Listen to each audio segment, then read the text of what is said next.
स्वागत है आप सभी का। सबसे पहले आप सभी को छठ महापर्व की बहुत बहुत मंगल कामनाएं। आइए इस वीडियो में छठ के बारे में जानें, अपनी राय साझा करें। उससे पहले छठ कभी भी कीजिए जो सावधानी है वो सावधानी बरतिए, अन्यथा छठ करना फ़ायदेमंद नहीं, हानिकारक हो जाता है। इसलिए आइए सबसे पहले छठ खास क्यों, क्योंकि छठ दोनों कर सकते हैं, पुरुष महिला दोनों कर सकते हैं, इसलिए खास। ऐसे भी हम लोगों के लिए तो है कोई त्यौहार है नहीं, मतलब हम जैसा है कि ये पुरुष करेंगे पत्नी के लिए, पुरुष करे माँ के लिए, ऐसा नहीं है। औरतों के लिए ज़्यादा पर्व है, पति के लिए करना है, पुत्र के लिए करना है, तो लेकिन ये छठ महापर्व जो है दोनों के लिए, दोनों कर सकते हैं, इसलिए खास है।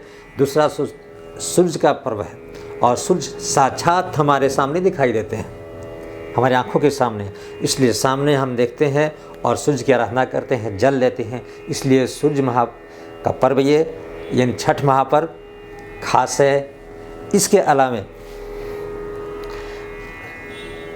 छठ महापर्व एक हठ योग है, इतना लंबा समय तक उपवास करना हठ योग है।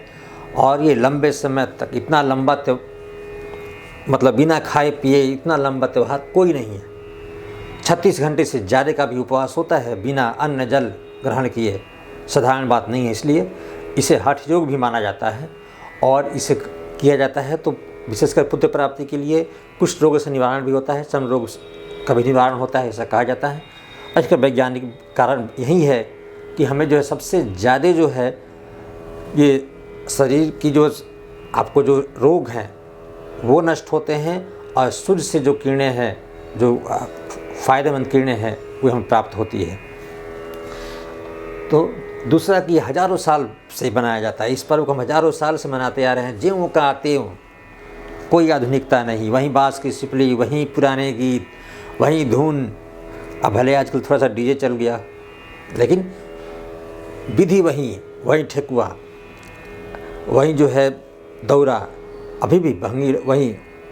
तो ये ज्यों कहते हैं, इसलिए ये महापर्व है और खास हो जाता है।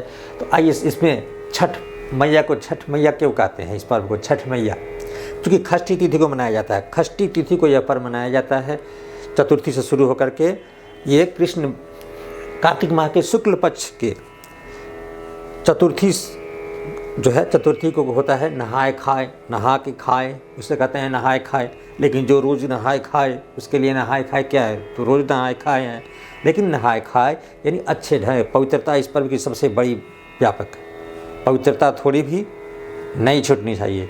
इसलिए नहाए खाए से शुरू होकर के फिर खरना होता है, यानी उपवास, दिन भर उपवास करके, और शाम को जो बनती है मीठे की जो खीर, मीठे के उसे पान करता है खरना। और फिर षष्ठी को 2 अर्घ दिए जाते हैं इसमें, एक शाम के वक्त, तो शाम को जो अर्घ दिया जाता है वो पुत्र का अचानक मृत्यु जो होता है, अकाल मृत्यु, अकाल बिना काल का समय नहीं है, बीच में जो मृत्यु होती है अकाल मृत्यु के कारण जो दुर्घटनाएं होती है, यानी अकाल मृत्यु को रोकने के लिए वो दिया जाता है शाम के अर्घ।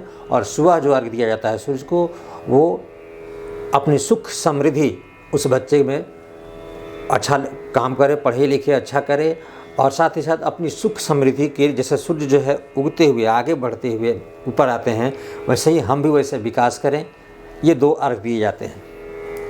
तो षष्ठी तिथि को बनाया जाता है, इसलिए हो गया छठ मैया, षष्ठी तिथि। दूसरा होता है कि माँ कात्यायनी, जो दुर्गा में जो 9 देवियाँ हैं, जो 9 ये जो दशहरा में हम करते हैं उसमें छठे यानी जो षष्ठी तिथि को जो कात्यायनी देवी आती है, तो मैंने उस दिन पूजा जो होता है कात्यायनी माँ की, तो ये छठ महापर्व कात्यायनी माँ की पूजा ही माना जाता है, एक मत ये भी है।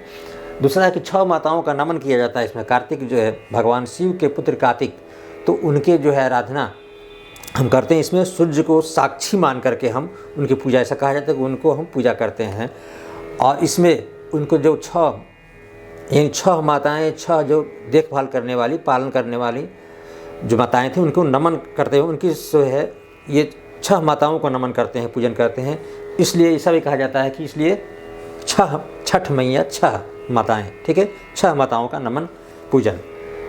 और इसके बाद सावधानियाँ क्या बरतें हैं, छठ अगर करते हैं तो सावधानियाँ कहाँ कहाँ हैं, क्या प्रयोग करें। सबसे पहले तो है गाय का शुद्ध घी का प्रयोग, मीठा का ज़्यादा प्रयोग, मीठा जो पकवान बने मीठा में गाय के शुद्ध घी विशेष कर नहीं तो जो चढ़ाया जाता है वो जो है मीठा और शुद्ध घी से बना करके ही चढ़ाया जाता है।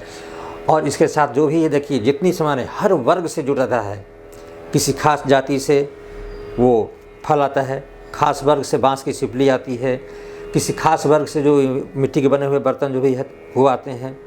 तो हर वर्ग से जोड़ करके ये त्यौहार जो है ये चलता है, हर वर्ग से।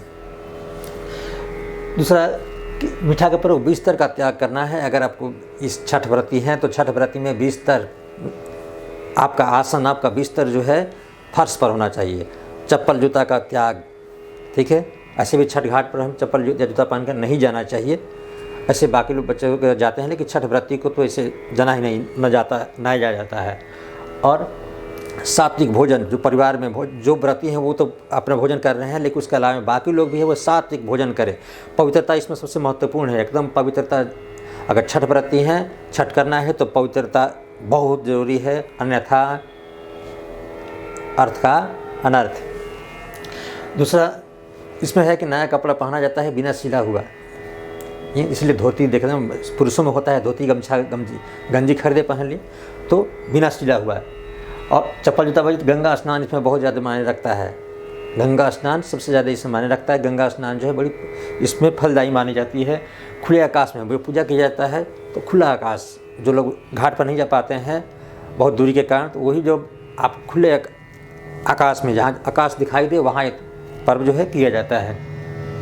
डालिया सादा नहीं रहता, इसमें जो डालिया होती है उसमें कुछ न कुछ रंग लगा दिया जाता है, पीला और कुछ लगा दिया जाता है। और जो डालिया जाता है, जो दौड़ा जाता है, उसको ढक करके ही खुला रखने का नियम नहीं है। और इसके अलावा जो आप अगर छठ व्रत कर रहे हैं तो उसके अलावा उतने समय में कहीं मंदिर में ना जाए, दूसरे की पूजा, ऐसा कहा जाता है कि दूसरे की पूजा ना करें, दूसरे देवता की पूजा ना करें, सिर्फ छठ इस व्रत में लगे हुए रहें। और ये ऐसा त्यौहार है कि आपको एक तो व्रत भी करना है और काम भी करना पड़ता है, आराम नहीं है, सारी तैयारी करनी पड़ती है।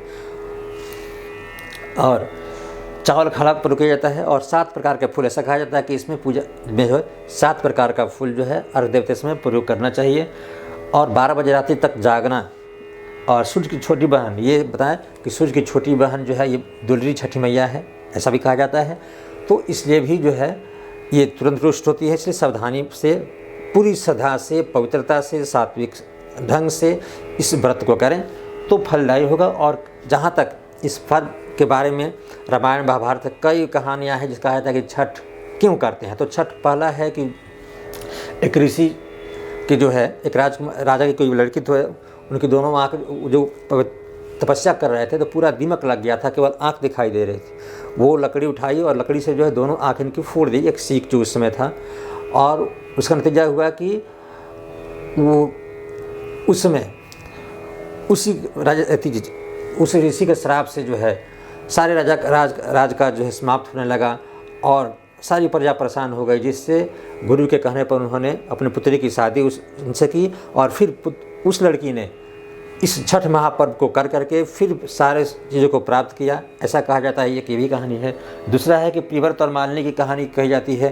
पुत्र नहीं थे और कश्यप ऋषि के कहने से पुत्र कमेष्ठी यज्ञ करके पुत्र की प्राप्ति हुई, लेकिन फिर भी जो है पुत्र मरा हुआ था, जिसलिए फिर जो है छठ मैया वो अपनी आत्मदाह करने जा रहे थे। छठ मैया के कहने पर माने और छठ माई ने कहा कि छठ व्रत कीजिए, और छठ करके उन्होंने फिर पुत्र की प्राप्ति की।